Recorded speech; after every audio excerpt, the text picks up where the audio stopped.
I wonder how hard it would be to make a game like this. And that's exactly what I'm gonna do. For those of you who don't know what a dungeon crawler is, basically it's a game where you explore randomly generated dungeons full of monsters, traps, and lots of loot to get. The player will be able to level up and get better gear as he goes on. If your character dies though, you have to start completely over with the certain area you are in. The player will have a bunch of different armors and weapons per character you can collect to use to defeat harder enemies. The further you go on through each dungeon, the tougher the enemies will get, but the better the loot will be. So yeah, now that you all know what a dungeon crawler is, let's do this! Before I'm gonna start explaining how I did everything, I want to thank Sunny Valley Studios for actually helping me with all these algorithms. Without him, I wouldn't be able to do like a big part of the game.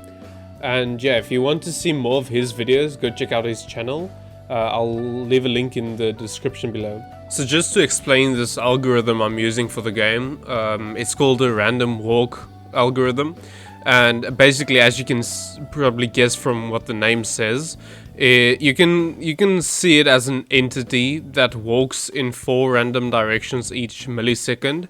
And as he does so, he places a tile, and later on, basically the program will decide which tile would contain a wall facing in a certain direction, or which tile will just contain like a random floor tile. And yeah, I'm planning on using a lot of algorithms like this, and I advise you to go listen to what he says if you want to go and learn more about randomly generated dungeons and procedural map generation. So when all of this is done, the dungeon will look something like this. To basically explain to you how it works, as you can see, every time I press the generate dungeon button, it generates a new dungeon. So basically you'll start somewhere, let's say for instance here, and as you move through the dungeon and defeat like the monsters and stuff, you'll end here, and then you'll have the option to go to the next floor, which will generate a new dungeon floor. Which then, when you get to floor 100, you'll fight the main boss, and after that you'll unlock the area that follows after that one. I actually also started adding like a basic moving player and stairs. As you can see, when you collide with it for now, it will send you to the next floor, or will randomly generate the new floor. Depending on what floor you are will depend on like how the dungeon will be formed, I guess. So once you get to, let's say, floor 50, you'll be able to fight a mini boss, and then the dungeon will change into a room, as you'll be able to see now. And same with level 100, and after that you finish the whole dungeon. And yes, I know, for now the player is literally only a little red square, but that and everything else will all change in the future.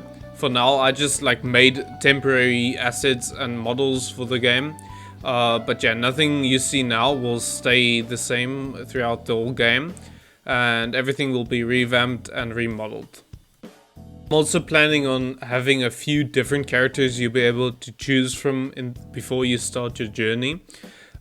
Each character will have its own ability, his own perks and skills, as well as his own armor sets and weapons he'll be able to use and upgrade throughout the whole game. So yeah, this will be all for this video. I'm very excited for this project. I can't wait for it to be finished, and I'm pretty sure it will look awesome. And yeah, if you want to, you can actually go check out on Play Store my other 2 games I've been working on for the past two years that I released last year. But yeah, I'll see you guys in the next episode.